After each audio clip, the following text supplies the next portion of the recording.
Due to the graphic nature of this program, viewer discretion is advised.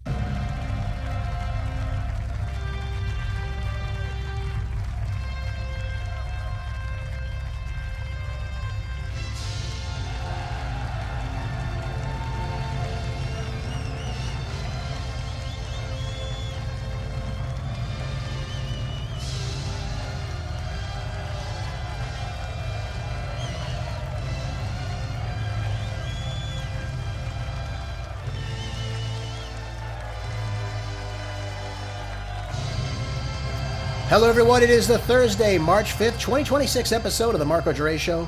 Thank you for tuning in to hear today's groundbreaking news right here in America and across the board, where the facts are facts and hard truths thrive. Let's begin the best hour of radio. We're informative, uncensored, unapologetic, and ready to go. I want to start the show off today talking about something very, very important that is coming to mind, of course. And it's very important to let everybody else in on the same thing. What is the opinion about what is taking place in this war coming from the White House? And, of course, the media alike. Now, I want to remind everybody, we're told by the same media for 3 years that Ukraine was winning and Russia's defeat was imminent in the Russia-Ukraine war, right? We kept saying just a little bit more help. We're deterring them. We're stopping them. And I hear remnants of the exact same thing coming out of the White House, coming out of the media today, of Iran's defeat, which, again, is so-called imminent. Now, I've got some questions I want to ask everybody, and this article by Paul Kirk Roberts just illustrates everything right out in front. Why is Trump now speaking about sending American troops in on the ground in Iran if everything is going so well? Why is the CIA offering large bribes to Kurdish leaders, sending Kurdish men to die for the U.S. and Israel inside Iran today if everything is going so well? Why are executives of American armament companies suddenly summoned to the Pentagon to see how quickly Washington's depleted supply of missiles to be replenished if everything is going so well? And by the way, what about that unlimited supply of missiles Trump talked about just the other day? Why would he be doing that if everything, again, is up and up? And then we have to ask ourselves the question, why have Japan and South Korea been ordered, not asked, ordered, to return to the United States the missiles that we once supplied to them if everything is going so well? Who's really losing this conflict? Now, it's important to understand, and by the way, I was watching Jesse Waters' Primetime yesterday. He brings on Peter Doocy, and Peter Doocy says to Jesse that Prime Minister Netanyahu was speaking with President Trump, and he told him that the opportune moment to hit on Saturday was to take place because the Ayatollah Khamenei was meeting with a lot of his top military brass. They're all right in this same compound, of which he lives in one of the structures in this compound. Everyone's in place. Now is the best time to attack. So that would, ladies and gentlemen, appear to me that not only did Trump allow Netanyahu to foment this war and bring us into it, not, of course, using Congress, of course, which, per the Constitution, Article 1, Section 8, Clause 1, gives the Congress the right to declare war, but he's allowed Israel to take the United States to war. It's amazing to me. Again, with absolutely zero preparation and without a backup plan, no strategy involved, and really no clear objective. I can't seem to find any clear objective in this entire conflict we seem to find ourselves in right now. Now, we're told from some it's a war. Others people are telling us it's just an operation. It's just a conflict right now. But it really does appear to me that President Trump was convinced that the Iranian government was so weak, so inept, that if only a few bombs were dropped on the Ayatollah's compound, killing him, that Iran would simply just fall apart. The government would collapse, and of course President Trump and Netanyahu could install their puppet government. And again, I refer you to Reza Pahlavi, who they all seem to love so very much. Not at the will of the Iranian people, of course. And by the way, you see those demonstrations in the streets. You see, there's so many thousands of people in Los Angeles cheering on Pahlavi. Well, ladies and gentlemen, that same momentum is not happening inside of Tehran right now, or any other part of Iran for that matter. We got to understand this. President Trump ignored the warnings for the military that this would obviously possibly last longer than a couple day or so. And he ignored the limited supply of U.S. and Israeli missiles. Again, we're on day 6 now. On yesterday's show, I talked to you about the idea that someone from the State Department reached out to their counterpart in the Italian Foreign Ministry to ask the Iranian Foreign Minister, Arachi, for a ceasefire. Now, again, if everything is going so well, if everything is going according to plan, why on Saturday, right after this decapitation strike by the United States and Israel, would we ask that question? If they were ready to topple, why would we then reach out and ask that question? Nobody seems to be able to answer it. And by the way, we get the same old nonsense coming out of the White House, especially the press secretary, Caroline Leavitt, who, again, she reads the script for the Trump doctrine, I guess, if you would like to call it that. But this was her just yesterday evening, explaining to the press exactly what our motive is in this war and why we're in it. You tell me if you buy it. There's been a lot of misreporting and intellectual dishonesty from the American media on why President Trump decided to launch this operation. So let me remind you, Operation Midnight Hammer, which took place last June, obliterated Iran's 3 major nuclear sites. Yet the terrorist Iranian regime has remained fully committed to rebuilding its nuclear program. How do we know this? Because Iran has pursued this path of war and violence despite President Trump dispatching 2 of his top and most trusted negotiators to engage in exhaustive and good faith negotiations to try and reach a deal. And the world knows this president's preference is always peace and diplomacy first. Look no further than the 8 additional global conflicts he has ended in the past year as proof. Unfortunately, the terrorist Iranian regime refused to negotiate in good faith. They chose this path of violence and destruction, and they are reaping the consequences of their horrible decision. Let's pause for just a moment. This is important to break down. She said a lot there. She starts off by saying, the Iranians have chosen this path for themselves. If only they came to the table in good faith, like President Trump did with his 2 wonderful negotiators, Steve Witkoff and Jared Kushner, who have yet to broker any type of peace deal, certainly any type of lasting peace deal or treaty anywhere that they've tried to do this. By the way, I told you before, they were working with both the Iranians and the Russians at the same time, and the Russians came out saying, all these guys are talking about is money, monetary gains for themselves. Right, they're sitting on this board of peace with Netanyahu, several other Gulf Arab state leaders, and what have you. And what's been done there? We still don't have a ceasefire inside Gaza between Israel. In fact, we see 20 to 30 people on average every single day being killed. So where is this peace breaking out? And then she goes out and talks about the 8 different wars that President Trump has stopped. Now, for anyone that has listened to the show for any length of time, a couple of weeks ago, I broke this down. All these 8 conflicts are still going on, by the way, folks, just so we're all clear on this. Everything is resumed. There's been no peace treaty signed, nothing in ink, certainly. So how can we sit here and say, well, he's ended all these conflicts. Look what he's done. He's a man of peace. None of these conflicts have ended. And while I consider and applaud him for obviously trying to get these leaders together, none of this has ended, if we're being realistic. Everything is resumed. So what the hell is she talking about here? Then she's saying that they want to come in and they want to create this nuclear program yet again. They shouldn't do this, and therefore, we've got to go in now. Now, let me just pause and tell everybody, the JCPOA was ripped up by President Trump. That was the one legal binding contract with Iran. That way they wouldn't build a nuclear weapon. That was at least one thing, whether you like it or not, was preventing them from building a nuclear weapon. We ended that.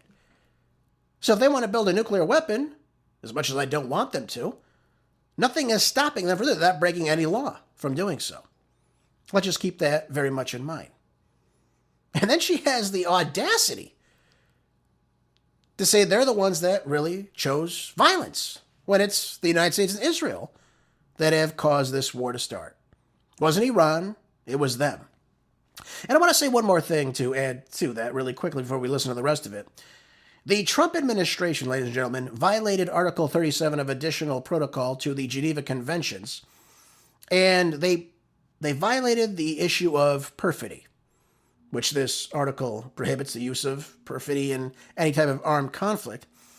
And perfidy, ladies and gentlemen, is just basically leading the other party in your agreement to believe that they're entitled to certain protections under the laws, international law, if you will, of war, through the use of confidence of an adversary with the intent to then betray that person and their confidence.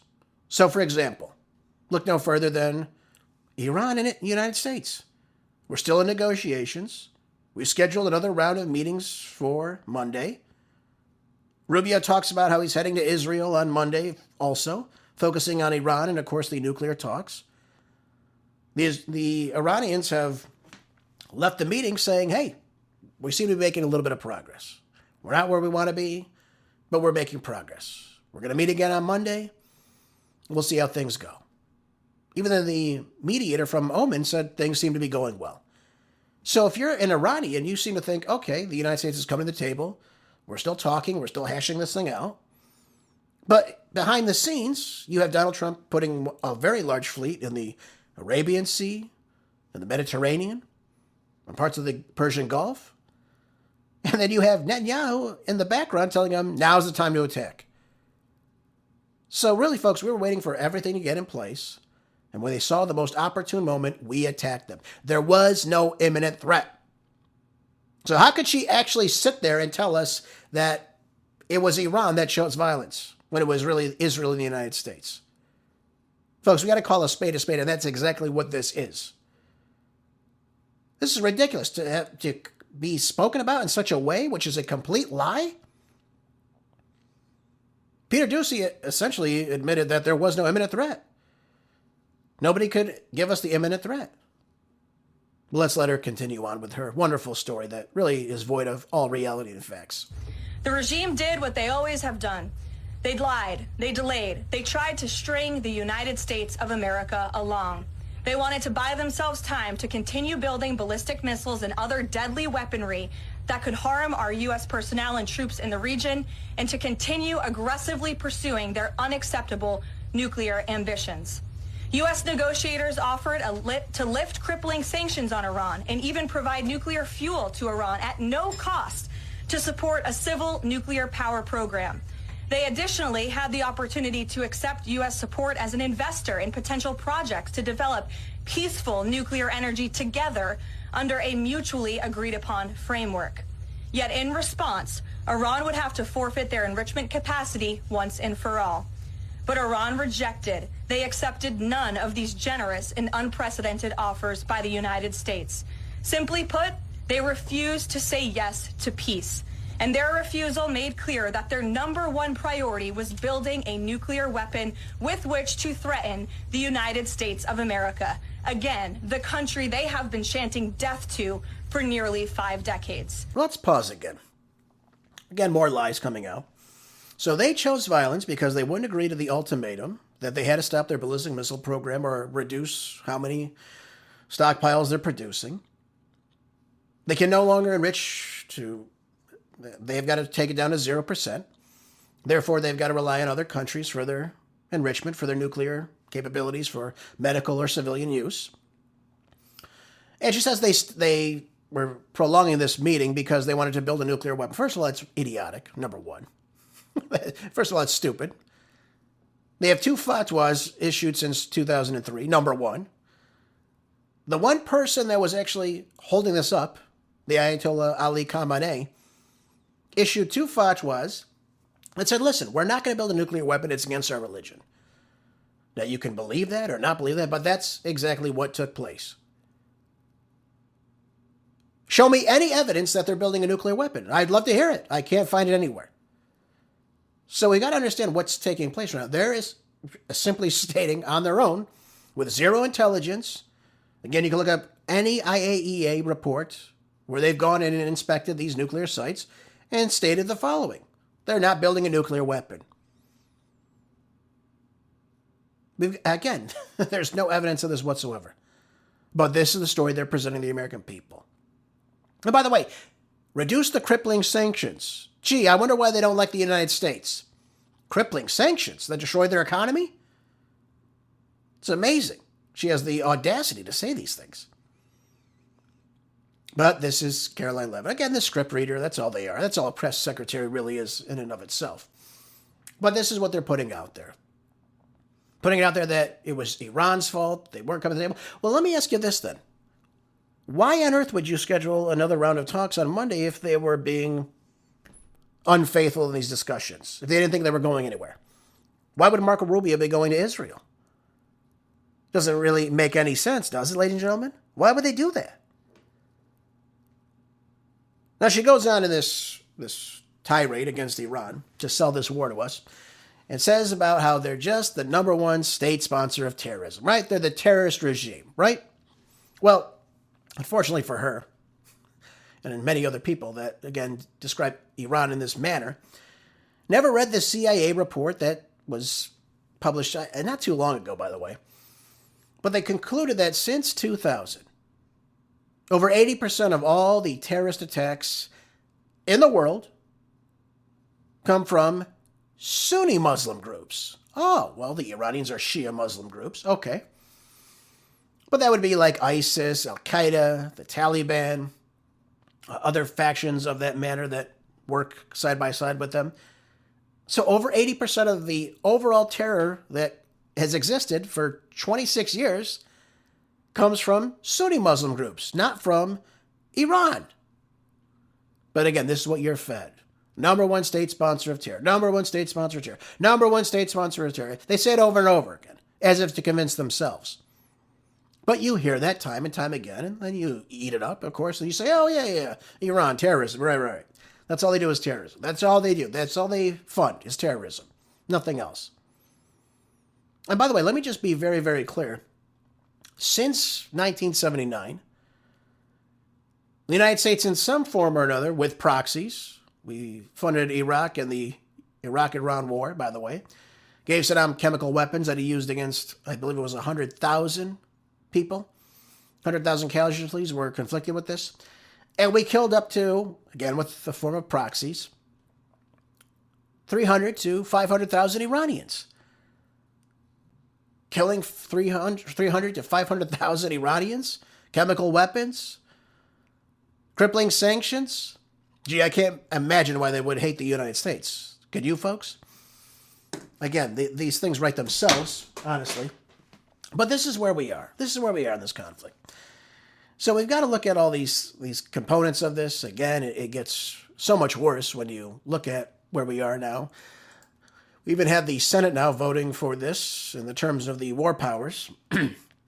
Again, without any clear imminent threat, I don't know how we could even issue the war powers, but the Senate Foreign Relations Committee obviously put a motion forward to discharge the resolution, and it was voted against by 47 to 53.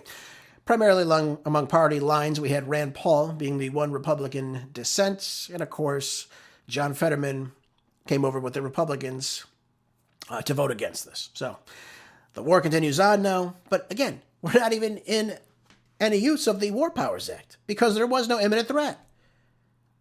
So can the president, besides his own opinion, give us any reason why there was any imminent threat to American life or national security? I don't see anything for this. So that's what concerns me about all this is, again, we're not playing by the rules. Not in any capacity whatsoever. But there we go. This continues on. And we're also seeing intensity happening with the United States using a torpedo through an American submarine which sank an Iranian warship in international waters on Wednesday.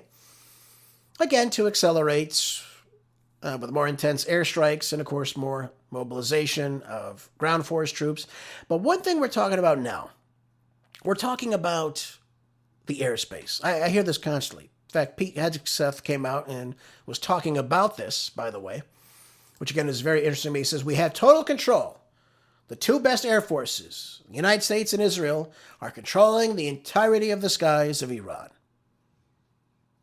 Now, unfortunately for Mr. Hegseth, maybe he needs to study history again.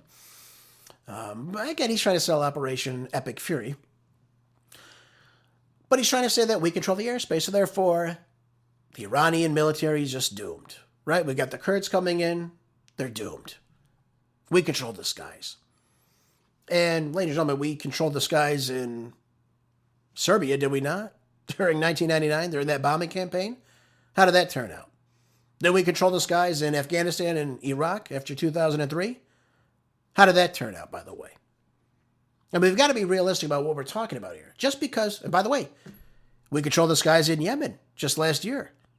We couldn't even defeat the Houthi rebels after spending $1 billion on missiles going into there. So, I mean, controlling the skies is one thing. But is it going to lead to ultimate regime change? And the answer to that is there's never been any case that it ever has worked.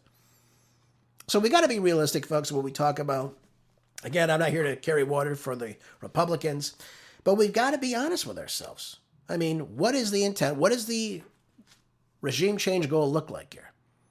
Because we've already killed the Ayatollah, the supreme leader. And that hasn't caused any type of collapse inside the government. We still see the Iranian people very much in line with the government. They're supporting the government. They're in the streets. So what does success look like?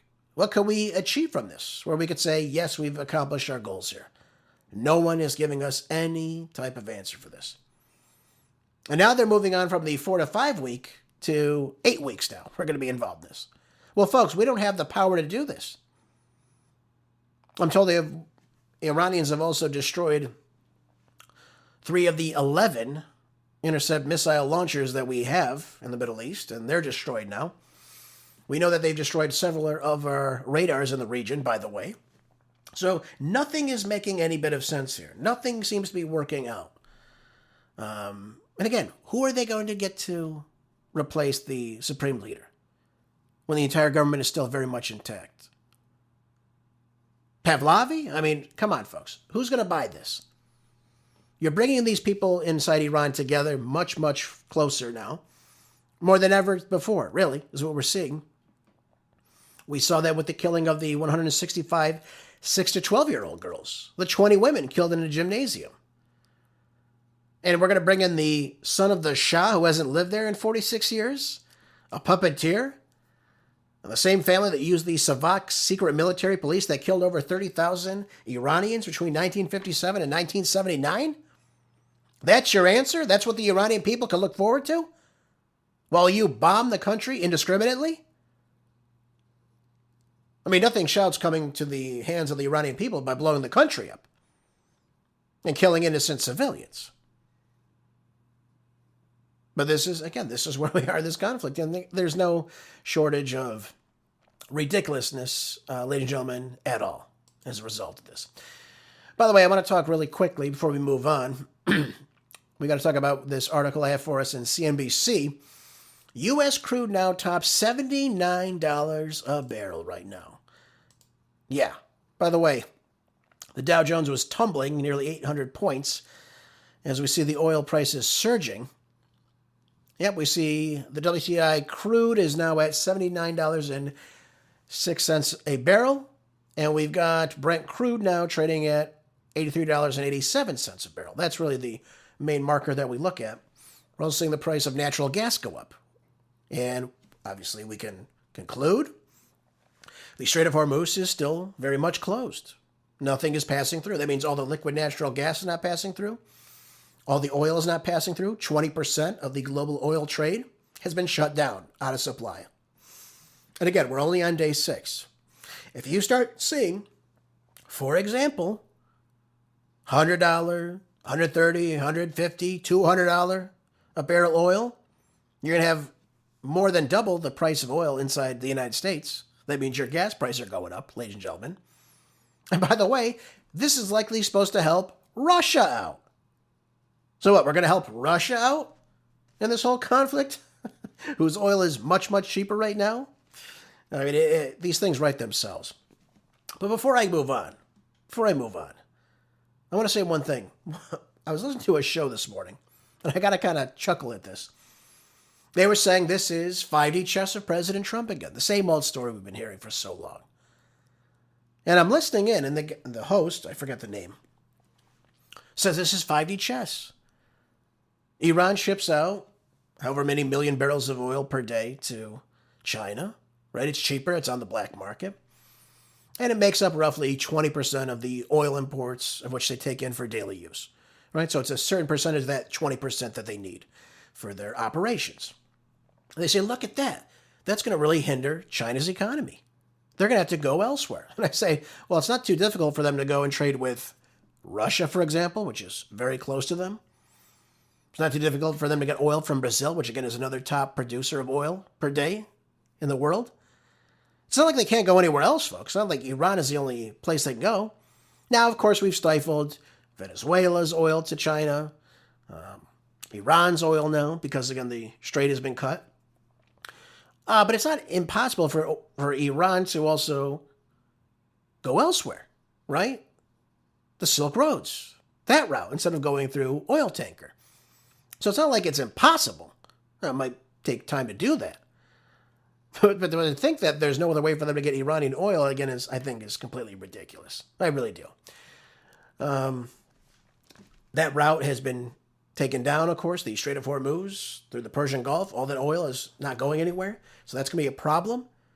But it's not going to be the end-all decisive order. Remember, China is the second most powerful economy aside from the United States. And let me just say one more thing. Let's say we go this route and say, look at, hey, we've cut off part of your oil supply, China. Take that.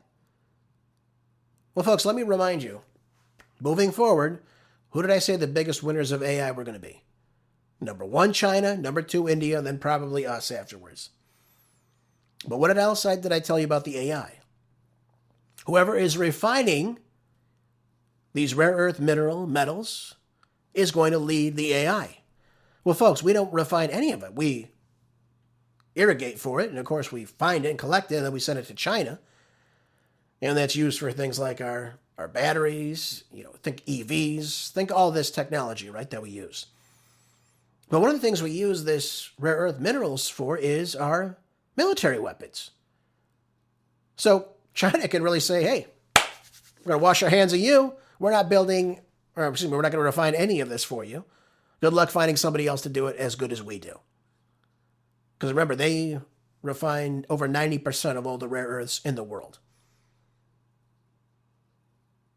This is what happens when you don't invest inside the United States. Because we had an opportunity to do that, I believe in Texas, and the plan was overturned because of environmental issues. Australia wanted to build a plant here in the United States, and we ended up not going forth with it.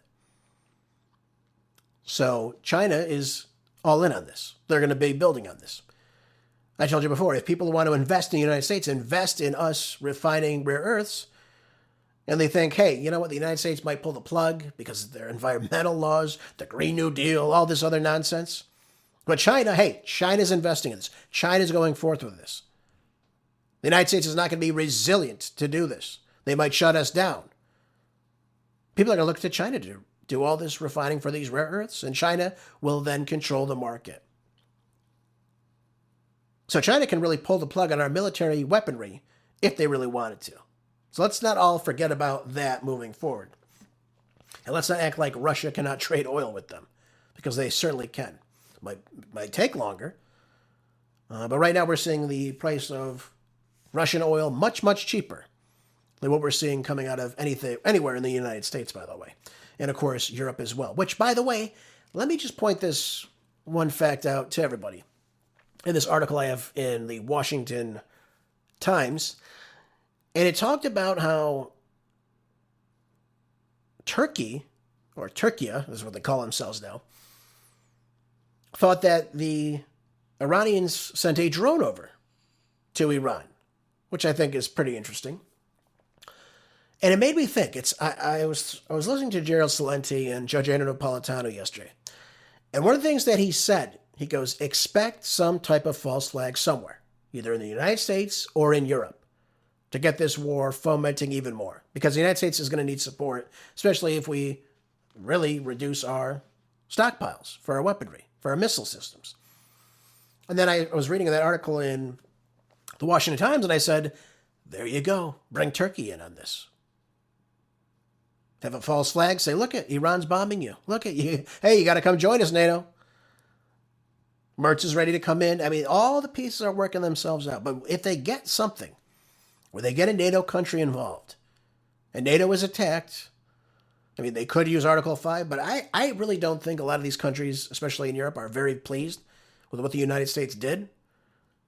But if they get another country involved, right, slowly picking off all these other countries in the area, for example, like a Turkey, they can get these countries involved, and then the scope of the war then accelerates. Now you have more brass involved. Now, while you're replenishing, you have other countries coming in and using their resources in the region. And by the way, one of the biggest armies in the region is, of course, in Turkey. Now, I'm unaware of how big their stockpiles are for their military missile weapons, but that could be a way to bolster up the support for the U.S. and Israel in this conflict. So nothing's off the table. I mean, there could be something in Europe that gives these other countries the green light to say, listen, we've got to get involved, or at least we've got to support. Yes, UK is now going to let us use Diego Garcia or some other bases of theirs in the region for defensive purposes. You see how these things can work. And again, you see how the scope of that can really, really greatly widen in this conflict. So don't think they don't have anything up their sleeves. There could be a lot happening. And by the way, we also see Azerbaijan accusing Iran of a drone attack and vows retaliation. That was one of the headlines I saw before I started today's show. But this is where we are right now, folks. So many things at play, and I'm really interested to see if Russia or China will do anything to get involved for their fellow BRICS member, Iran, at some point, although nothing has been said as of late. So there we are, folks. There we are in this whole vast conflict that's spiraling out of control. I want to move on now to an article in Bloomberg. Now let's move away from the foreign theater, move into the domestic front. The Trump administration's overhaul of the U.S. visa system for highly skilled immigrants is about to get its first major test. What is Trump doing? Well, for the first time, successful sponsors for immigrants arriving from other countries will need to pay a whopping $100,000 fee to get them in the country. And the system for now will favor the more experienced, more higher paid workers, rules likely to disadvantage IT consulting firms that won an outsized share of the visas in recent years. So we got to ask ourselves, who benefits from this? Well, obviously the government benefits from this. But the biggest revamp in decades, and again, employers, lawyers, staffing firms are now studying to get the best chance at winning one of the 85,000 new coveted slots that will be awarded at the end of March. Last year, only about, I think it was a third of the petitioners were successful from these categories. But I got to ask myself, and I'm sure you ask yourself the same question. We're bringing all these H-1B visas now, likely from China or India, right, which is what they want, into the United States. But you've got to ask yourself the question, who benefits from this? Certainly not American workers that are applying for these same jobs. They'll be totally put out of the picture. And by the way, I told you this, when a lot of people apply for these jobs, you've got to look at a lot of the language. Sometimes they say they prefer H-1B visas. That means they're going to just do nothing but take H-1B visas. So when we're looking at this, you're totally taking out 85,000 new jobs, good paying jobs, white collar jobs that could go to Americans, that you're going to give to 85,000 people that just arrived from somewhere else across the globe. What does that do for America first? And by the way, what does that do for the Gen Zers now that are trying to make their way? You know, just getting out of college, want to get settled, want to get to work, want to start thinking about a family, buying a home. Those are 85,000 jobs that can offer that opportunity to them. And we're giving it away to someone that's not even living in the country just yet. Why would we do that? There's no benefit to it. So again, we see all these consulting firms primarily that work with these people. And again, it's a safe bet to work with these H-1B visas because once they get here, they can control them much easier. They can pay them less, right? That's a big thing for a lot of these companies. But the idea is, how does this benefit the American worker? It doesn't. It stifles them. It overlooks them. It picks an immigrant over them. Now, when you get out of college and you have several tens of thousands of dollars to be paid in student loans, when you're looking for that really good first starting job that you are skilled in, what are you going to do then? What are you going to go pour coffee at Starbucks or something in the meantime? When you have a degree in chemical engineering? I mean, what opportunities are there for you?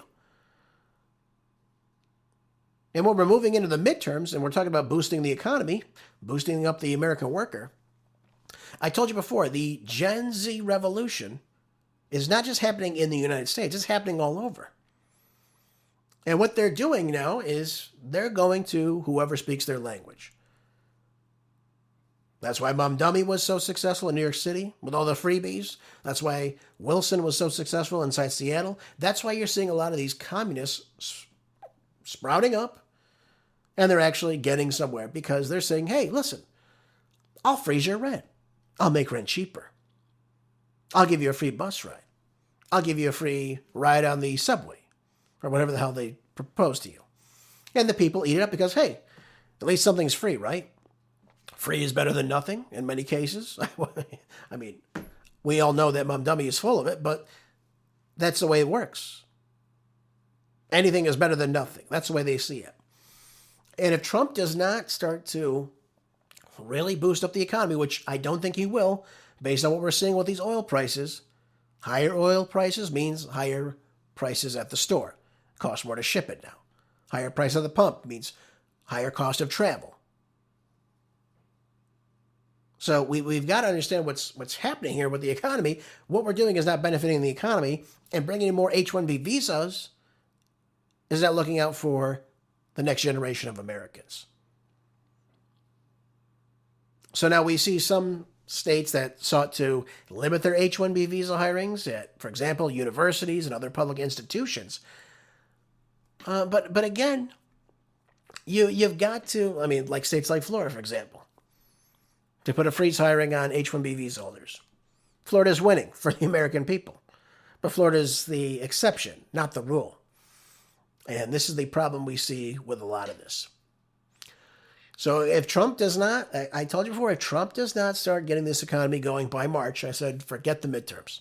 Forget it, because people are not going to show up for him when he's starting this unjust war, unconstitutional war.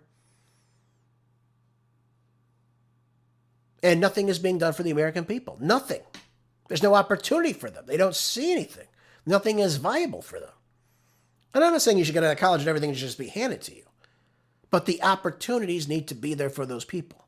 There's got to be something there for them. And they're not seeing it. And they're not believing in the system. They're not believing in President Trump anymore. Or the Republican ticket. As a result of that. So I told you he made a very big misstep. That was a big problem with what he did with this war. And now they're trying to figure out some way around it. But again, I don't think anything is really going to be working out. So yeah, nothing good from this article. I mean, again, bringing in people in from other countries before you work for Americans. And why would you do that too, by the way? You have over 4% unemployment in the country, which has risen since Donald Trump has taken office.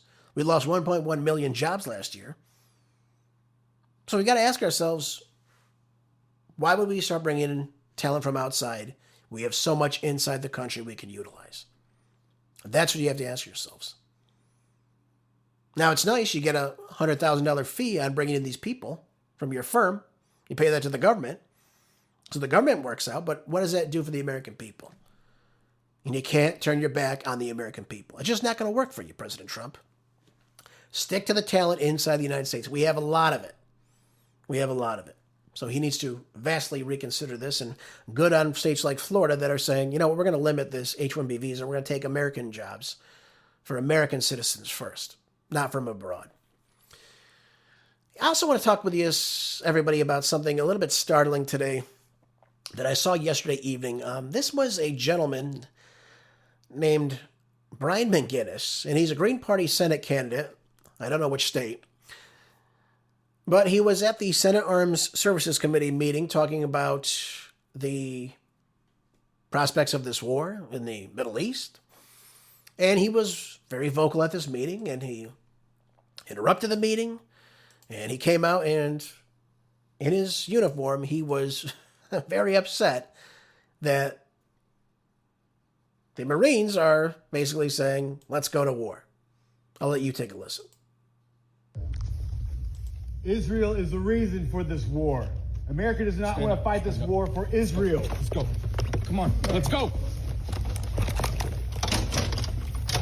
America does not want to send its sons and daughters to war for Israel. Your inability to name that shows your exemptness as leaders. This is wrong. And nobody wants to fight for Israel.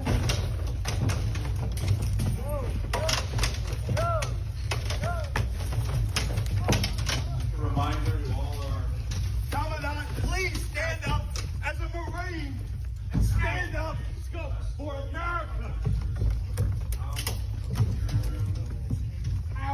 No one wants to fight for Israel. Okay, so it goes on a little bit from there. And you can't see it because you're listening to me, but as they're removing this gentleman who's speaking out against this unjust war,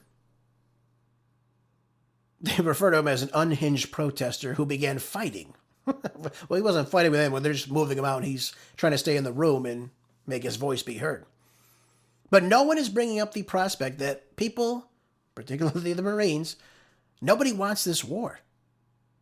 Now, I'm not sure what the context of what was being said at the time was, but they're removing this gentleman. He gets his hand stuck in the door, and Senator Sheehy comes over, and they're trying to remove him. His hand gets stuck. Some people are saying he just held on the door. That's not what it was. He was going out, and he was holding the side of the door. His hand gets lobbed inside of it, and they're trying to pull him through it, and you hear a loud snap. So they broke this guy's arm as they're removing him. This guy's a Marine. Now we've got to ask ourselves a question. We have a Marine. He's not active right now, but he's still a Marine. And he's trying to make his voice be heard, at least. Now, again, I don't like when people interrupt meetings. I don't like that. But to take someone in uniform who has served this country, who is standing up for anyone who's in service right now, making his voice be heard because, again, he understands what's going on. He understands that this war is for Israel. There's no sense to shed American blood in the Middle East for this, or get this conflict out of control.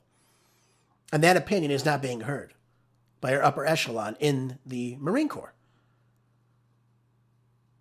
And now they're trying to, again, label him as an unhinged protester. No, he's making his voice be heard. And the only way he knows how to. But look at this. It says, Capitol Police were attempting to remove an unhinged protester from the Armed Services hearing. He was fighting back. I decided to help out and de-escalate the situation. That's what Sheehy said. Well, you de-escalated by breaking the guy's arm. I mean, that's the end result about what happened. His arm got stuck in the door. So I don't know what will take place from here. Obviously, this gentleman was charged. McGinnis is now facing 3 counts of assault on a police officer, which, again, he was not attacking anybody. Yes, he was trying to stay in the room. He's trying to shout out. 3 counts of resisting arrest. Okay, he was resisting arrest. I won't deny that. And crowding and obstructing and accommodating for the unlawful demonstration. Well, anyone that speaks out against war, I guess, is speaking out against is unlawful, right? But look how we treat our Marines, though. That's the part I'm confused about. Look how we're treating this Marine. We broke this guy's arm for speaking his mind.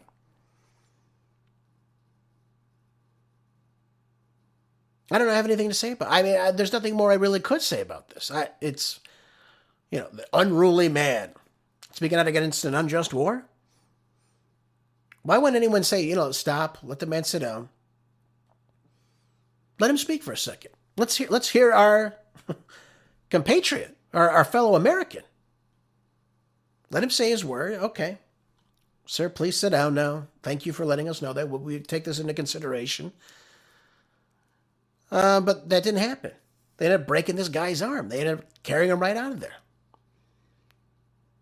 It's not like he attacked anybody. And again, I don't like when people interrupt. But when you have a Marine in the back saying, listen, we don't want this war. This is an unjust war. We're not dying for Israel. This is unjust. And you take a man who served the country and you pick him up and then his arm breaks when you're trying to remove him? Who speaks for him? It's not just some loud protester in the back of the room. This is a man who's served this country. And not one person, on behalf of the Marines that were sitting there at that hearing, even bothered to turn around. They could have de-escalated. They could have said, listen, sir, we'd love to hear from you in just a moment. We'll take your questions or your concerns at the end. But instead, whatever they said, they just immediately removed the guy. It's not like he just ran up to the front and started shouting in people's faces and what have you. Nothing like that happened. But where are the people that are speaking out against this war? Exercising their First Amendment right to say, listen, we're not going to fight this war. We're not going to shed any more American blood. We've already lost at least 6, and probably that's a low number right now, I'd have to say. But unbelievable. Absolutely disgusting, too, by the way. Break the guy's arm? And Sheehy could have ran over and said, listen, this man's a Marine. Wait a minute. I'd like to hear from you. Can you please just sit down for a moment, and then I'll take your concerns at the very end. I would like to hear your voice. I'd like to hear your opinion on this as a duly elected legislator. Instead, they call him an unhinged protester. If they don't want this kind of outburst, maybe they shouldn't have people at these meetings. I don't know what the answer is to that. But when you have people sitting there and you're hearing this nonsense, they listened to Caroline Levitt earlier. Lie after lie after lie. Hearing Hegseth championing how great the war's going. Again, it's unbelievable. Hegseth lied to us earlier, talking about the air campaign. It's a bunch of nonsense, though, when you hear about it. Again, here was Hegseth earlier. I'll play you this clip. I wasn't going to play it. I'll play it for you anyways. Here was Hegseth earlier lying about controlling the airspace as if that means anything. Few days, in under a week, the 2 most powerful air forces in the world will have complete control of Iranian skies, uncontested airspace. I hope all the folks watching understand what uncontested airspace and complete control means. It means we will fly all day, all night, day and night, finding, fixing, and finishing the missiles and defense industrial base of the Iranian military, finding and fixing their leaders and their military leaders, flying over Tehran, flying over Iran, flying over their capital, flying over the IRGC, Iranian leaders looking up and seeing only U.S. and Israeli air power every minute of every day until we decide it's over. Oh, very good, Pete. Very, very good, Pete. Wonderful. Fantastic. So brilliant. Let alone the fact that I just gave you that we controlled the airspace in Serbia in 99, Iraq, Afghanistan, Yemen, just last year. Yeah, how'd that go, Pete? How did that go? You were, last I checked, you were Secretary of Defense or Secretary of War, Pete Hegseth. How did that bombing campaign? We couldn't even defeat the Houthi rebels inside Yemen with $1 billion of missiles being launched into them. And we got the hell out of there. We couldn't defeat them. So if we can't defeat the Houthi rebels inside Yemen, how the hell are we going to defeat the entirety of Iran? And if you ask that question to him at the hearing, that press conference, are you going to get thrown out? Demanding answers? Well, imagine how they would treat us. Look how they just treated this poor Marine, breaking the poor guy's arm. It's unbelievable, folks. It's pretty shocking to a certain extent. We love our Marines, don't we? We love our men and women that serve this nation. Except when they speak out against what the hell's going on. Sickening. Absolutely sickening. I want to move on now to the House committee now voting on the ability to subpoena Attorney General Bondi over questions regarding the Epstein files, and I think that's long overdue, if you ask me. We got 5 Republicans now joining Democrats to support this subpoena proposed by Representative Nancy Mace, really in a sign of continued frustration among conservatives within the department's review. And of course, the release of a tranche of documents related to the disgraced financier. Here's the problem. We still have about 3 million or so documents that they're just not going to release now. I think they released about 3.5 million pages of documents, much of which is redacted, of course. The names of people that are talking about committing heinous crimes against women and children alike. But this is ridiculous. Where is Pam Bondi on this? Now, she was supposed to come out on January 3rd to tell us why they haven't released every single page of documents. And what happened on January 3rd, ladies and gentlemen? Oh, that's right. We went and took Maduro out in the middle of the night. That's right. I forgot all about that. That was the headline. That was over the weekend. Everyone was talking about how great it was. Venezuela's finally free. Okay, a couple political prisoners freed. Fantastic. Good. Wonderful. Has the economy there changed? What changed inside Venezuela? The same government still exists there. They killed 100 people in the process. We arrested him in the dead of night, a foreign leader,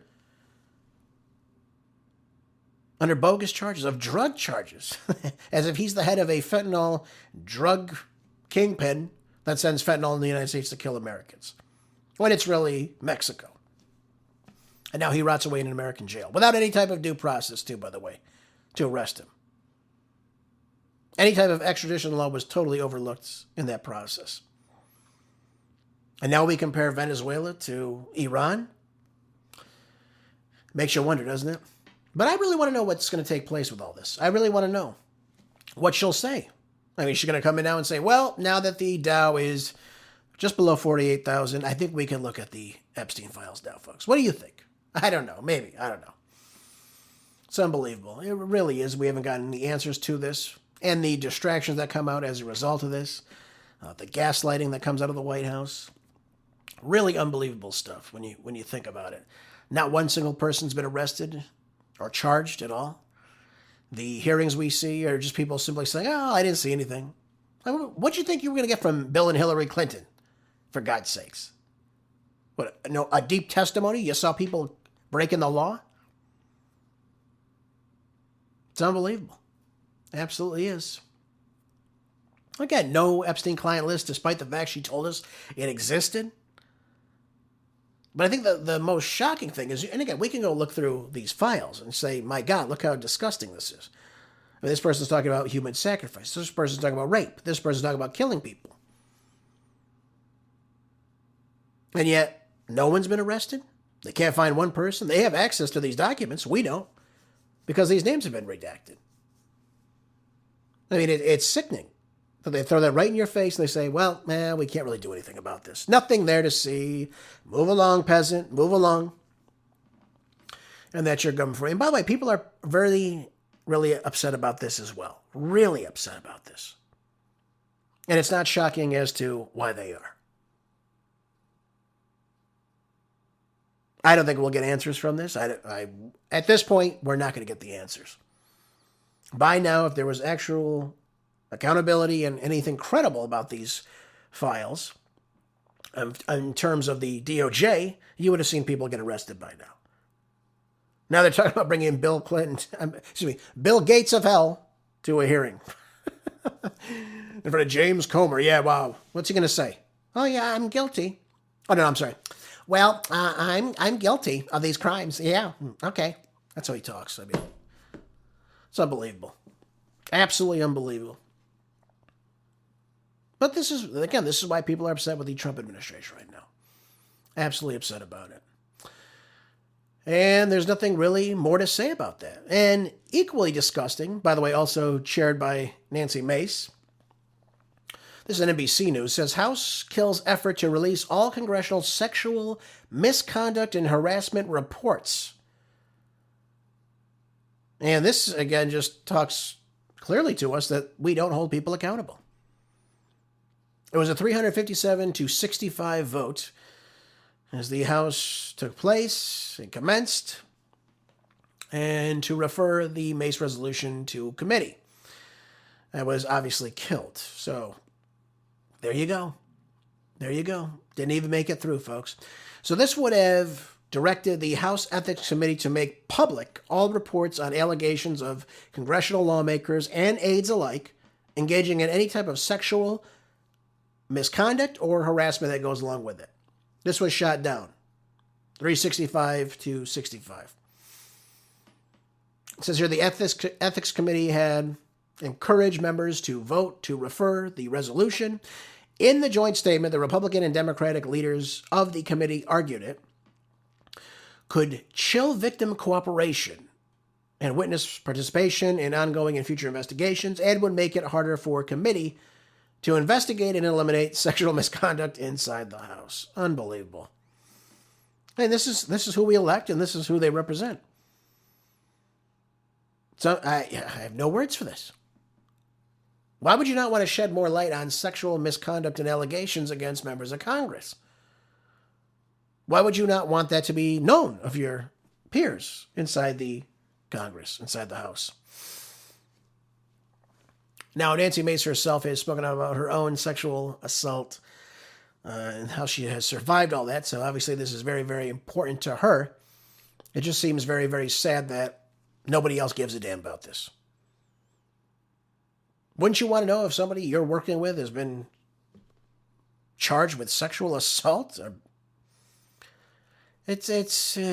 Folks, we're in some troubling times right now. Up is down, down is up. You know, white is black, black is white. Right is wrong, wrong is right. I mean, there's no other way to say this to you. Now, she said this resolution came after NBC News and other outlets reported that a GOP colleague, Representative Tony Gonzalez of Texas, had sent sexual texts to a female aide, Regina Santos Aviles, with whom he allegedly had an affair with before she died by suicide last year. Now, Gonzalez previously denied having the affair, but has not addressed the substance of the allegation since the text messages then came to light. So what did Mace do? Well, she wanted to put this to the test. She said, I would like members of Congress to tell their female colleagues where they stand on sexual harassment within the House of Representatives. Do you support women up here that work up here and who you are colleagues, or do you not? Fair question. Well, I think she got her answer. They don't care. They don't give a damn. And obviously this failed significantly. Failed right away in the House. No shock about that. All right, folks, let's go over one more article today. We have a couple minutes remaining in today's broadcast. You know, this article is a feel-good article, so I'll go over this as we close today's show. Since ZeroHedge says, good riddance, Jasmine Crockett. What happened to old Jasmine? Well, the Tuesday's Democratic primary in Texas delivered a clear message to her, of course, that the voters, of course, are tired of listening to Jasmine Crockett, as one could imagine. Now, Crockett, who has spent much of her short national career cultivating a reputation as a politician who can constantly be wrong, the loudest, and with the most attitude, was then defeated by Texas State Representative James Tellerico in the Democratic primary. I was glad to see this. I really was. I mean, she's just like Gavin Newsom, whom I can't stand. Opens her mouth on podcasts time and time again, on the news media time and time again. Never, ever offers any solutions to anything. Never wrote a bill anyone gives a damn about or has made anyone's life better. But she knows everything. Everything, this Crockett. And now it's all over. Yep, she's all done. She's washed up. Of course, blames everybody but herself afterwards. Giving us the crocodile tears. Talking about the confusion over the polling locations. Said there was cheating involved in counties like Dallas as a factor in the outcome. Oh, everyone's problem but her own. It wasn't her own stupidity and uselessness at all. By the way, I don't think she had a chance against either a John Cornyn or a Ken Paxton, who Ken Paxton, I think, will hopefully run away with it in their Republican runoff, if we're all hopeful. I think Ken Paxton would have been a standout Attorney General. I don't think you would have seen from a Ken Paxton what you see from a Pam Bondi. But now it looks like he's heading to the U.S. Senate, should things go well. And by the way, even though John Cornyn earned him by, I think, like 70 million to like 5 million, it was only about a 20,000 vote difference in that GOP primary. So that'll be very interesting to see how that all turns out. Folks, thank you again for being here today. I appreciate you so much. Hope you all learned something from today's show, and we'll share it with others. Again, make sure you're keeping your minds sharp, body strong, staying prepped with food, water, ammo, gold, money, anything to be self-sufficient, especially in a time like this war. We have uncertain circumstances upon us. Folks, have a great rest of the day. I'll see you back here tomorrow for more groundbreaking news on the next Marco Dre Show. Until then, be good, stay busy. God bless.